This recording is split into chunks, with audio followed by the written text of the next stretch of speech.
Hello everybody, this is Dr. Vishal Trivedi from Department of Biosciences and Bioengineering, IIT Guwahati. Once you enter into a laboratory, the first thing what you are going to do is you are going to prepare different types of solutions or reagents, whether it is a reagent for performing the SDS page or the agarose jelly lactophoresis, or whether it is a reagent for doing some of the cell biology, immunology or the molecular biology experiments. All these reagent preparation requires a definite training as well as the precautions what you have to take. So, in today's lecture we are going to discuss about all these precautions, how to prepare the solutions, and in addition we are also going to discuss how to prepare the buffers, because most of these solutions are made up of buffers, so that it does not change the pH of that particular solution while you are doing the reactions. So, we will start the lectures with the understanding how to prepare the different types of solutions, what are the precautions you should take while you are preparing the solutions, and what are the different ways in which you can be able to prepare the solutions. So, as the name suggests, the solution means a liquid mixture in which the minor component, that is the solute or the powder, is uniformly distributed within the major component, that is the solvent or the liquid, which means a solution is a summation of the solute, which is actually the powder, plus the solvent, which is actually the liquid part. So, solvent is going to be the major component, the solute is going to be the minor component. But when you prepare the solutions in a life sciences lab or in a chemistry lab, you can actually prepare the solution by two ways. Either you take a solute which is actually going to be in the form of powder, and then you dissolve that into a solvent, and that actually is going to give you a solution. In the other way, you can also have the liquid reagents like glycerol, right, for example, and then you can add that to a solvent. So, there are two ways in which you can be able to prepare the solutions. Either you take the powder and mix it with the solvent, and that actually is going to give you a solution, or you can be able to just mix the two different liquids, and that also is going to give you the solutions. So, either of these way the solution can be prepared in different ways. So, you can prepare the solution in the molar terms. So, when you prepare a solution, you can use the different types of unit to prepare the solution. For example, you can prepare the molar solutions like, so the molarity of a solution depends on the number of moles of the solute per liter of the solutions. It can be a millimolar, that is the millimolar means 10 to power minus 3 molar, it can be a micromolar which means 10 to power minus 6 molar, or a nanomolar solution which is actually going to be 10 to power minus 9 solutions. So, let us see how to prepare a molar solution. So, for example, if I ask you to prepare the 1 molar glucose 100 ml solutions. So, the information what you require if you want to prepare a molar solution is that you require a molecular weight of the molecule. So, in this case the molecular weight of the glucose is 180, and the volume what you require, so volume is 100 ml. So, to prepare the 100 ml 1 molar glucose, what you need to do is you need to weigh the 18 grams of glucose and transfer it to a 1 liter volumetric flask. Then you add the 700 to 800 ml of purified water, and you allow that to swirl to dissolve, and then you can add the water, so that the bottom of the meniscus is at the line of the flask. Then you can use the stopper and mix well. The flask must be labeled with the solution concentration, that is the 0.1 molar glucose, which is 100 millimolar glucose, and you date prepared and the name of the preparator. This means the molarity what you can prepare is simply with this formula, that is W into 1000 divided by the molecular weight into the volume of that particular solution. So, you have, if you put like 1 molar for example, so in this case you put 1 here, and weight you have to calculate, and the molecular weight is 180, whereas the volume is 100. So, if I do that, and if you do a math, the W is going to be 18 grams in this case. So, this is very easy to do because the molecular weight of a compound, if it is dissolved in 1 liter, it is actually going to give you a 1 molar solution. So, that you only have to remember. If you require to prepare the 0.1 molar solution, then you just divide the molecular weight by 1/10. If you divide to, if you want to prepare the 1 molar solution, but the volume is 100 ml, then you just divide the, so because when you prepare the solution in the lab, you cannot do this kind of extensive calculations, and so that is why it is very easy to understand that the molecular weight of a compound dissolved in 1 liter of solution or dissolved solvent is actually going to give you 1 molar solutions. If you dissolve the milligrams of solution and dissolve it into the 1 ml of solution or 1 ml of solvent, that actually is going to give you the millimolar concentrations. So, that is actually the way you have to calculate, so that when you are actually preparing these solutions, you should do very quickly, because if I ask you 50 millimolar tris pH 8.0, then you should not take time, because you know the calculation for 18 millimolar or suppose 100 millimolar NaCl. So, you know the NaCl molecular weight is 58.5. So, you just divide that number by 10. So, 5.8 grams is what required for 100 millimolar NaCl solution for 1 liter. So, that is the way you have to do it in your lab. So, initially when you are a new student in the lab, you might have to do calculation every time, but when you are slightly experienced and then you know that what is the trick. The trick is you should remember, if I have to prepare a 1 molar solution, I have to just take the molecular weight, I have to just go with the molecular weight which is actually being given onto the label of that particular bottle, and then I have to just divide according to the volume. Similarly, you can prepare the normality solution. So, normality is the number of equivalents of the solute per liter of the solutions. The way that you prepare the molar solution, the same way you have to prepare the equivalent solutions, normality solutions. The only difference is that you have to take the equivalent molecular weights of the equivalents. Then you can also prepare the percentage by the weight, which means the concentration based on the number of grams of the solute per 100 grams of solutions or the per 100 grams of solvent. So, weight percentage is very difficult to do, because in the case of solvent, how you are going to calculate the weight actually. So, if you want to calculate the weight, actually you have to take the formula of the water. For example, if I am using the water as the for the weight, then the water's molecular weight is actually the 18 grams. So, if 18 grams of water is actually going to give you so that's the way you have to calculate the molecular weight of your solvent, and the molecular weight the weight of your compound is anyway going to be in powder anyway. Then percentage by the volume, which means the weight percentage by volume. So, concentration based on the number of grams of solute per 100 ml of solutions. Then you have the weight per volume, which means the percentage based on the number of grams of or milligrams or the micrograms of solute per unit volume. For example, the milligram per ml, gram per liter or milligram per 100 ml. When you are preparing a solutions, you might have to do two processes. One, you can have to do a dilution of the strong acid or the base.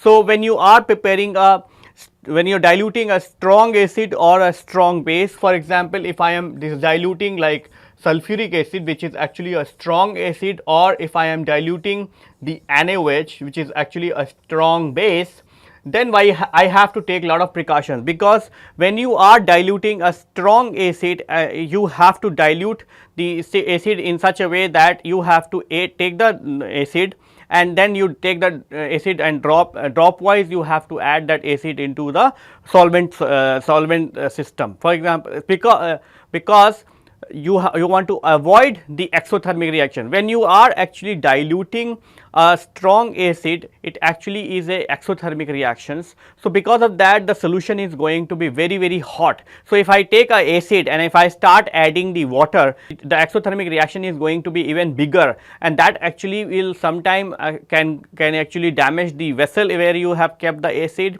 Number two, it can sometime actually cause the injury, because if the acid is very if it exothermic reaction occurs and that actually going to break the glass vessel or flask, it actually can cause the acid burn or the injury. The same is true for the base also. So, base when you dilute, you have to be very careful, because the base is also going to give you the exothermic reactions.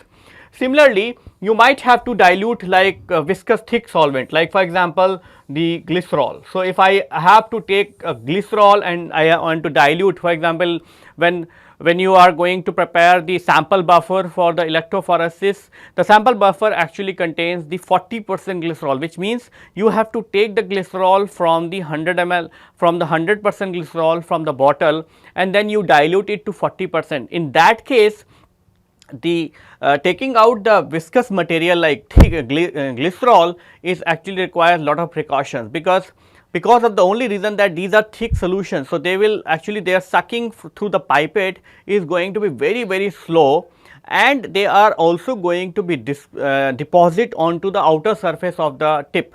For example, if I am drawing the glycerol, what happen is the glycerol is going to attach to the outer surface of this tip, as well as the movement of glycerol is going to be very small, because the suction pressure is same whether it is the water or it is the glycerol. So, in that case, what we normally do or what is recommended is that you cut the tip, the top surface of the tip, and because of that the lower end of the tip is going to have the bigger diameter, and then the sucking is going to be faster.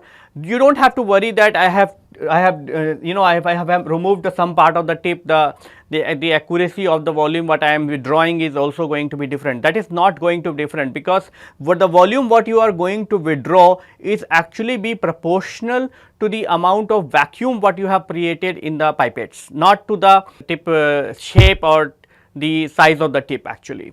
So, if I cut it, actually I am going to suck the glycerol into the much quicker, and on top of that, because you are going to have large amount of glycerol on top of this tip, you also have to wipe this tip across the the bottle, because if that you do, that you are going to remove all the excess glycerol what is present in.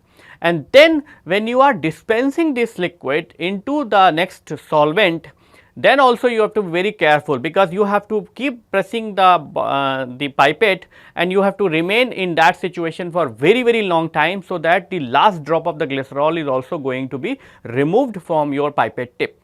Because as I said, the sucking of the thick liquid is also going to be a problem, the dispensing of that particular liquid is also going to be having the same trouble, because it will take more amount of time for this liquid to come out from the pipette tip. And so, that is why it is recommended that you have to be very careful when you are handling the viscous thick liquids.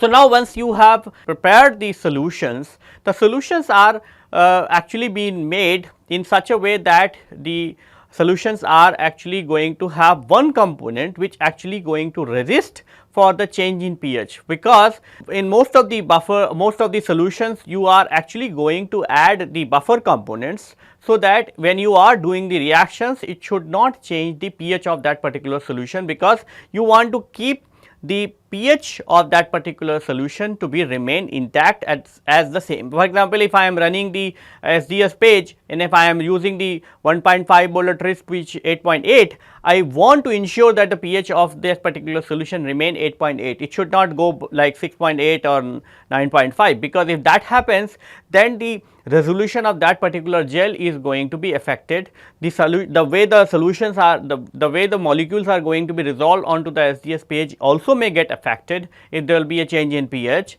So, that is why the change in pH is very crucial for performing the reactions when you are, as far as you are talking about the biological reactions or in the case of biochemistry. So, what is mean by the pH is that pH is actually a scale which actually measures the concentration of the hydrogen ion concentration within the solutions. So, you can understand that when a water is present, it actually get ionized in the form of H plus and OH minus. So, it also, so if you take the two water molecules, it actually going to give you a hydronium ion as well as the OH minus. So, if I ask or write the equilibrium constant of this particular reactions, what I will do is I will write the equilibrium constant of H plus OH minus and the H2O. So, the concentration of the pure water, so if I put the values of all these things, the concentration of the pure water is 55.5 molar and the K equilibrium for this reaction is actually 1.8 into 10 to the power minus 16. So, if I put these values, what will happen is that if you calculate the H plus into the OH minus is going to be 1.8 into 10 to the power minus 16 divided by the 55.5. So, if you solve all these and put the value of this, that you are going to get the Kw. So, the multiplication of H plus and OH minus is actually going to give you a value which is called as Kw, and the Kw is actually called is the value of the Kw is 10 to the power minus 14 m square. So, Kw is the ion product of the water at 25 degrees Celsius, which means the product of the H plus and OH minus. This means in the pure water the H plus is going to be the underscore of Kw, and that is going to be underscore of 10 to the power minus 14. So, if you solve that, the H plus is going to be equivalent to the OH minus, and that actually is going to give you a value of 10 to the power minus 7 m. So, ion product of a water is a constant, and that allow us to calculate the H plus in case the OH minus is known or vice versa. So, this means the H plus, the product of H plus and OH minus is actually going to be 10 to the power minus 14. So, if I have H plus, I can calculate the OH minus. If I have the OH minus, I can calculate the H plus. For example, if I have a solution of 10 to the power minus 3 and it is HCl actually, so then what will happen? Let us see, right. So, if I have to calculate the OH minus is going to be 10 to the power minus 11, because you can just divide this and that actually going to give you the OH minus. So, hence it is used to develop a pH scale to define the concentration of H plus or OH minus in any aqueous solution. This means if I know the H plus, I can calculate the OH minus, and that is why this ion product is giving you a scale where on one side you are going to have the acidic range, on other side you are going to have the basic range, and in the center you are going to have the neutral center. So, that is why so it is developed a pH scale where actually you are going to have the minus 7 on one side and plus 7 on the other side, and the pH is defined as the negative log of the hydrogen ion concentration. So, it is ranges from 1 to 14. So, this is what you have to see, that the pH scale where you have a 0 scale which is actually the pH 0.7, and on this side you are going to have the acidic range, on this side you are going to have the basic range, which means on this side you are going to have more and more acid, and this side you are going to have more and more basics. For example, I have given you an example of different types of products what we use in a daily life.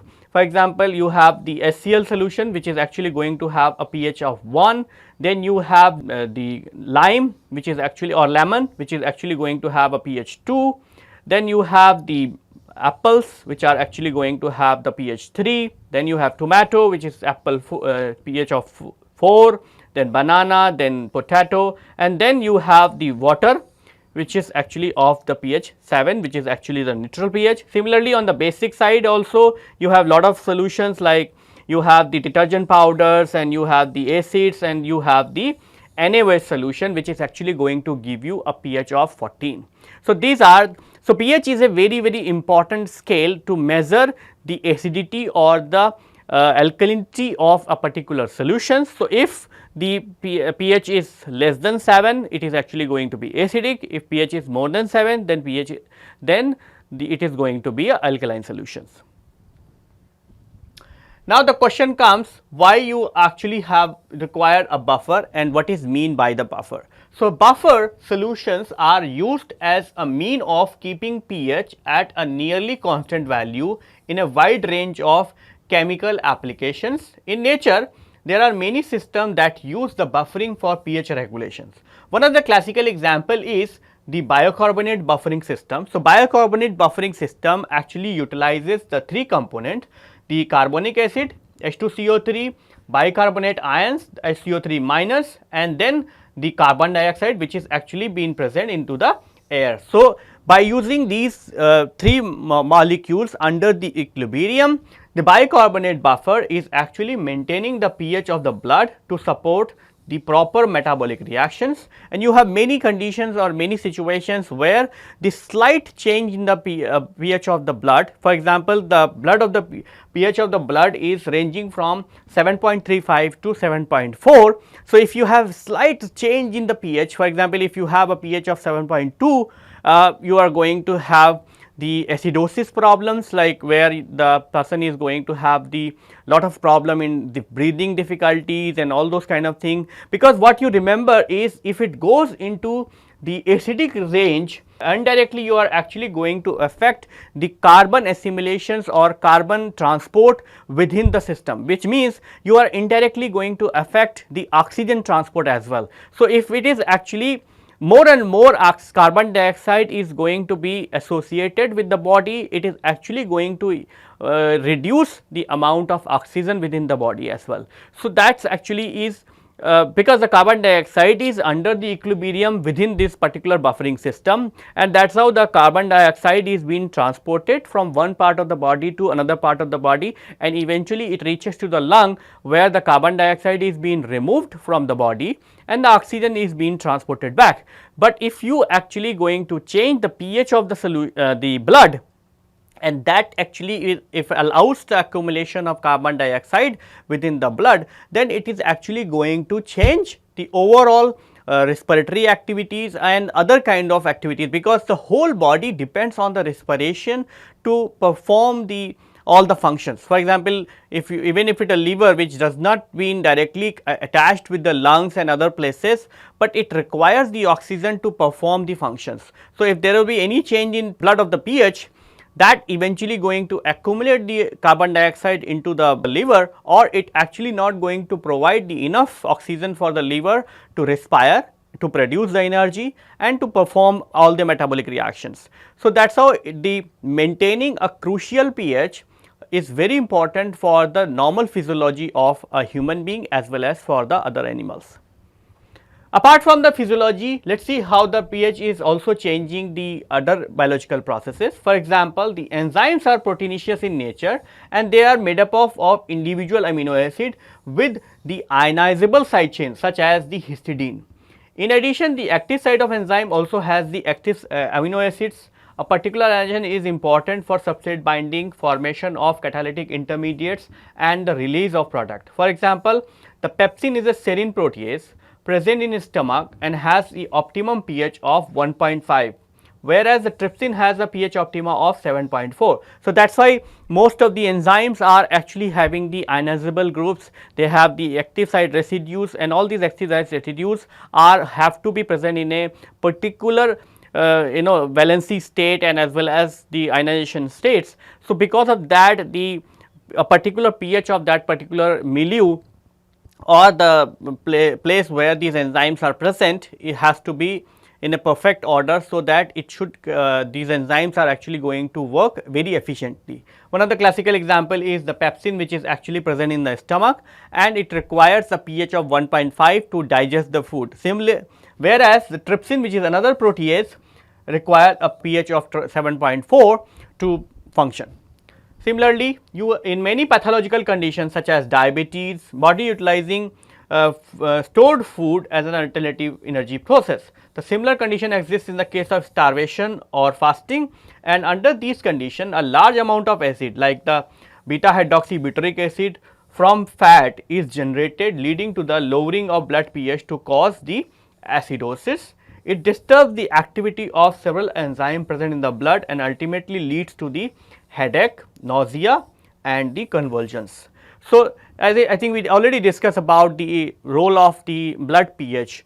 So, here are the few examples, like if a person is suffering from the diabetes and instead of using the glucose, if it starts using the fat and other kind of stored food material, then eventually it is actually going to produce lot of acidic byproducts like metabolic byproducts, and that actually is going to lower down the pH of the blood, and that condition is called as the acidosis, and acidosis is directly going to affect the first organ, that is the brain actually. So, if the acidosis is there, it actually going to affect the brain, because the brain is going to deprived of oxygen, and the ultimately it is going to cause initially the with the mild symptoms, it is going to cause the development of headache, but if the conditions continued and there will be no change in the pH of that particular blood, so that there will be no supply of oxygen, then the headache is going to be turned into the nausea and convulsions. Similarly, the blood pH is maintained by the bicarbonate buffer, and it plays vital role in respirations. So, that means the buffer is very important for the enzymatic activity as well as the normal physiology of the for the body. Here are few examples where I have given you a table of showing that what is the pH optima of different enzyme. For example, even if you have a same enzyme, you see the same enzyme is present in 3 different locations, like the lipase, which is present in pancreas having a pH optima of 8, whereas if the lipase is present in stomach has a pH optima of 4 to 5, and if the lipase is present in the castor oil, that is the plant, the pH optima is 4.7. Then the pepsin, which is the pH optima of 1.5, the trypsin pH optima of 7.8, urease 7, invertase, maltase, amylase and catalase. And in general what you see is, if you plot the pH based activity of an enzyme, what you will see is it is actually having a biphasic behavior, which means at this site you are actually having the optimum pH. This is the place where the enzyme is going to work optimally on the both the side, whether you go on to the acidic side or whether you go on to the basic side, you are actually going to affect the activity of these enzymes. Why you are going to change the activity of enzyme? Because you are actually changing the ionization states of those amino acids, which are either present into the crucial points where either they are crucial for stabilizing the structures or they are important for catalyzing the reactions. So, either of these situations, the change in pH is actually going to affect the ionization stage of the side chains, and eventually it is going to disrupt some of the electrostatic interactions or van der Waals interactions or the salt bridge interactions with the neighboring residues. For example, if you have a lysine and it is making an interaction with the glutamate, and if you change the pH, either of these pair are actually not going to be in a proper ionization state, and that is how that particular interaction is going to be broken down. And once these interactions are going to be broken down, it eventually leads to either that particular portion of the enzyme is going to be moved, or there will be a conformational changes in the enzyme, and that eventually is going to make the enzyme less efficient compared to that when it was present in the optimal pH conditions. So, that is why the pH is very important, and that is why the buffer is also very important, that why it be to maintain a pH. Now, the question comes, how the buffer is actually maintaining the pH. So, the buffer is actually a mixture of weak acid and a conjugate base, or the vice versa. So, you can imagine that you have a condition like Ha plus B, and that actually is ionizing to give you A minus and Hb. So, in this ionization reactions, the Ha and A minus are actually being part of the one conjugate acid base pair, whereas the B minus and the Hb are actually making the another conjugate acid base pair, which means the Ha and B is making one pair and the B minus and Hb is making another pair. This means the Ha can that is why the Ha is a weak acid which is being associated with a strong base, and that actually is going to give you the buffer. So, Ha is going to be ionized like Ha, H plus and A minus. So, that is the ionization of the Ha, which is a weak acid and with a strong base. So, if you add the strong acid, like if you add the H plus, so what will happen is the Ha plus H plus, so there should be an increase in H plus because you are increasing the H plus, but what happen is the H plus whatever you are adding is actually combining with A minus, and that is how you are actually getting the more amount of HA instead of getting the more amount of H plus, which means the H plus remain constant, and that is the resultant of the change in pH, because when you calculate what is the pH of this solution, you are actually going to consider only the H plus or ionizable H plus present in this particular solution. So, even if you have added the acid, which is a strong acid, and that actually is going to combine with the strong base, and that is how it is actually going to be get neutralized. Now, imagine that if I have added the strong base OH minus, then what will happen? The OH minus is going to be added to the HA, which is actually a buffer. Then what will happen? OH minus should have increased the pH, but what happen is the OH minus is going to combine with H plus, and it is actually going to form the water, and the A minus will remain the same, which means the base component will remain the A minus, which is actually being responsible for that particular pH of that particular solution. Since you are adding the base, you expect that the A minus should go up, because that is the base component of that particular solution, but instead of that it actually being neutralized by the acid component, and that how it is actually going to be remain the same pH. That is how. So, that is so in a buffer you have a combination of the acid as well as the base. So, if you add the acid, the base is going to react and neutralize the acid. If you add the base, the acid is going to react and neutralize the base, and that is how it is actually going to maintain the pH of that particular solution. But how long that buffer is going to maintain the pH? So, that is in always been measured with a definition called as the buffering capacity or the buffer capacity. So, buffer capacity is a quantitative measure of a resistance to the change of pH of a solution containing a buffering agent with respect to a change of acid or the alkaline concentration. Because you can imagine that even we are adding the H plus, and that H plus is acting neutralized by A minus, that is actually going to be equal or proportional to the amount of A plus or A minus what you have in the solution. So, once the A minus are going to be exhausted, which means keep adding the acid, eventually what will happen is that the A minus is going to be exhausted, which means there is no longer the A minus is going to be available to take care of the H plus what you are adding from the acid, and in that situation if you add another drop of H plus, that H plus is not going to be neutralized, and that actually is going to lower down the pH of that particular solution. So, that is how the buffer is going to maintain the pH until you have some form of ionizable bases or some form of ionizable acid present in that particular solution, and that actually decides the buffering capacity of that particular buffer solutions. And that can be measured simply by quantitatively if you titrate buffer solutions with the acid and the base, and that actually is going to give you that value what is the buffering capacity of that particular solution. And is it advisable that you should work with the buffer within its buffering capacity, which means you cannot work beyond that buffering capacity, because if you work beyond the buffering capacity, then as soon as you are actually going to have any change in the H plus or OH minus concentration, or if there will be any generation of H plus or OH minus within the solution, it is actually going to change the pH of the solution, because you are working beyond the buffering capacity of that particular buffer. Now, let us see how you can be able to do a titration. So, if you titrate a weak acid, for example, in this case I have taken an example of acetic acid and with a strong base like the NaOH.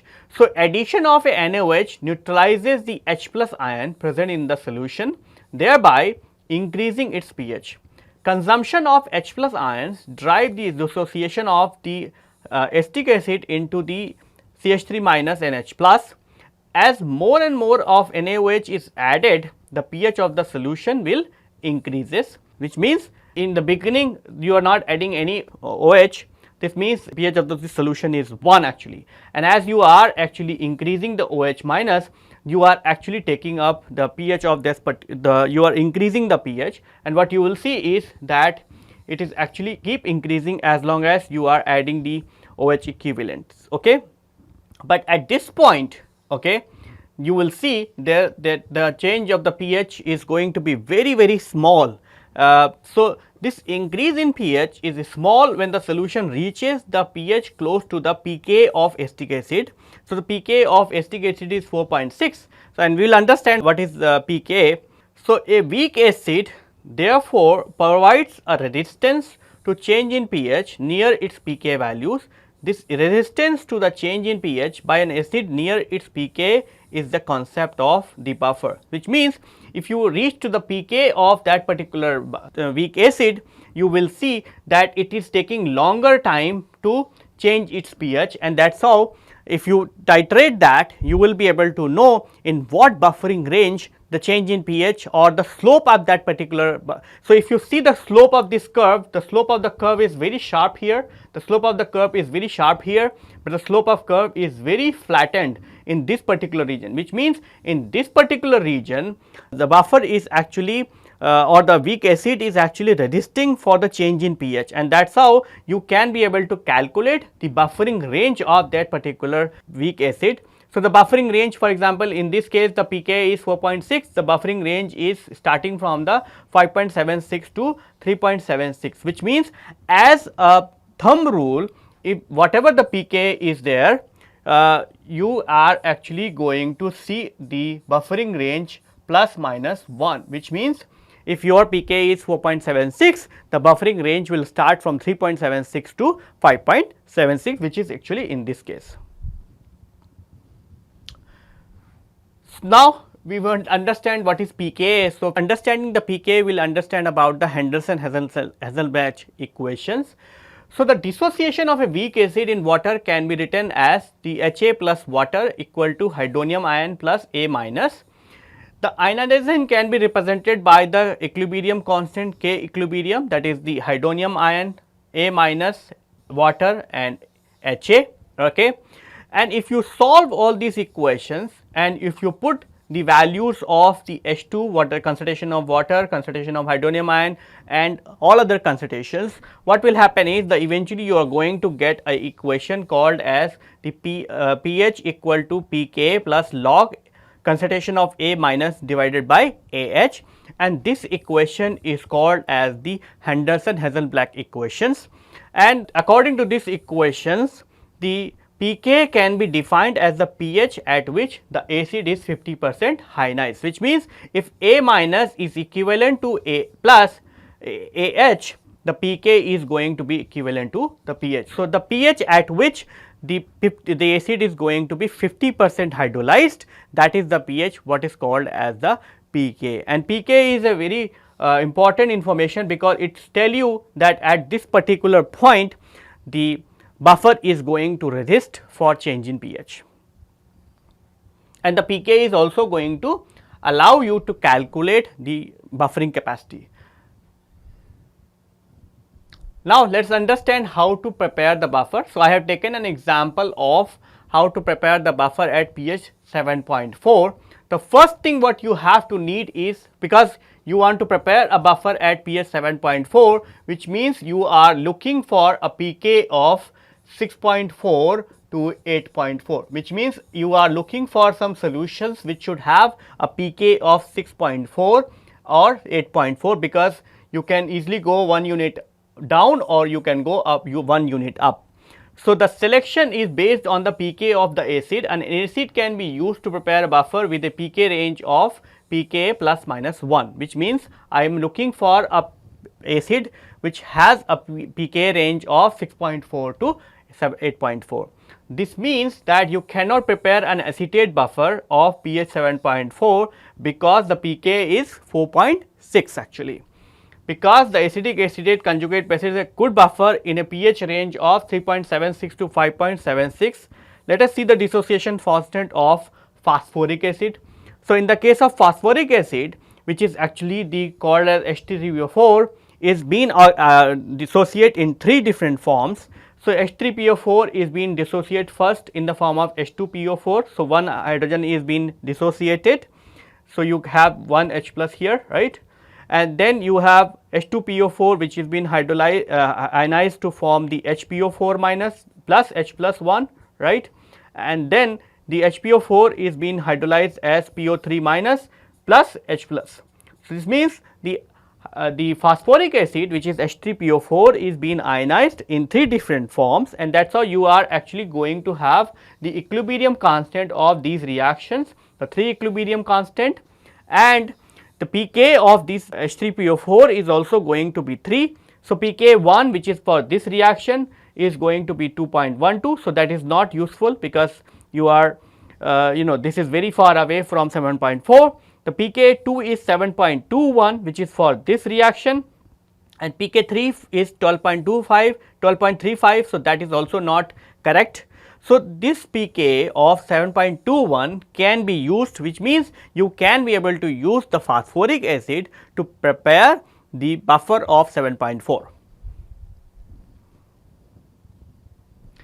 Now, to prepare the buffer, what you have to do is the phosphate buffer of any pH can be prepared starting with any of the 4 chemicals. Suppose we have the following 4 chemical in the laboratory, like phosphoric acid, NH2PO4, Na2HPO4 and Na3PO4, which means all these are actually the derivatives of the phosphoric acid. So, this is the phosphoric acid, this is the sodium phosphate, this is the sodium dihydrogen phosphate, and this is the sodium phosphate. So, and the molecular weight is given. So, you have the 2 method in which you can be able to prepare the buffer.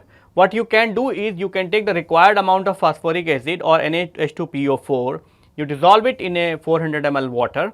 The pH of this solution will be less than 7.4. Then you can titrate this with the help of the NaOH, and eventually you bring the pH to 7.4, and that is how you can be able to prepare the buffer. The second method is that you take a mixture of NaH2PO4, Na2HPO4 and you bring the pH to 7.4 with the help of the solving the percentage of both the components using the Henderson-Heisenberg equations. So, let us see how to prepare with method 1 and method 2 also. For the method 1, what you have to do is first you have to prepare the NaOH, because that is what you are going to use to raise the pH of that particular solution. Then you take the 400 ml of distilled water in a conical flask, you add the 11.53 ml of the H3PO4 drop wise in a 400 ml distilled water. You calibrate the pH meter or pH probe that we have already discussed in a previous lecture.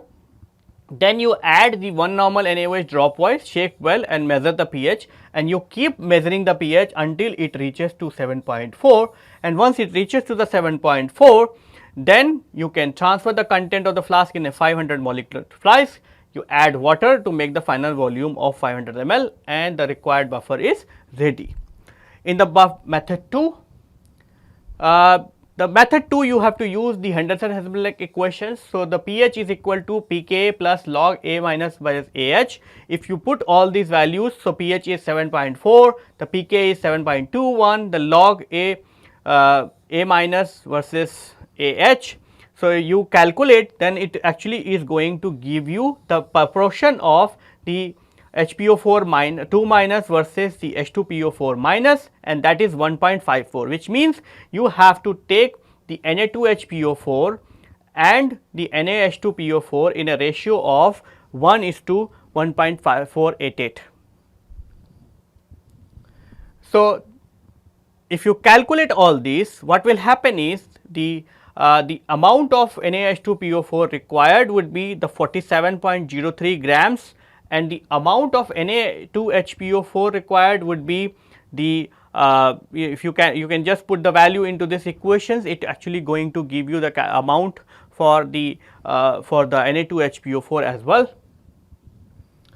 Then what you have to do is you weigh the 47.03 grams of NaH2PO4, and if you calculate, you will get a value of 162.99 grams of Na2HPO4, and that anyway you can calculate. Transfer the salt into 1 liter conical flask and add the 400 ml of distilled water, and then you shake the well to achieve the complete dissolution of the salt. Then you prepare the electrode for measuring the pH. You place the pH electrode into the phosphate solution and measure its pH. although the amount of the conjugate acid and bases are weighed so as to achieve a pH of 7.4, because as per the Henderson-Hazelblad equations, the pH should be 7.4 if you are adding these two components in a proportion what is being calculated from the equation, but it is not been always been achieved, because there could be some variation, and that is how the pH is roughly you will find the 7.4. So, if the pH of the solution is more than 7.4 or less than 7.4, then you add the 1 normal NaOH and you can adjust the pH to 7.4. If the pH of the solution is more than 7.4, then you add the phosphoric acid drop wise and shake the flask and measure the pH. Keep doing this until the 7.4 is achieved. So, if you have the less than 7.4, you add the NaOH and you adjust the pH to 7.4. If you have more than 7.4, because in case some component are more and less, then you can actually add the phosphoric acid to bring the pH down to 7.4.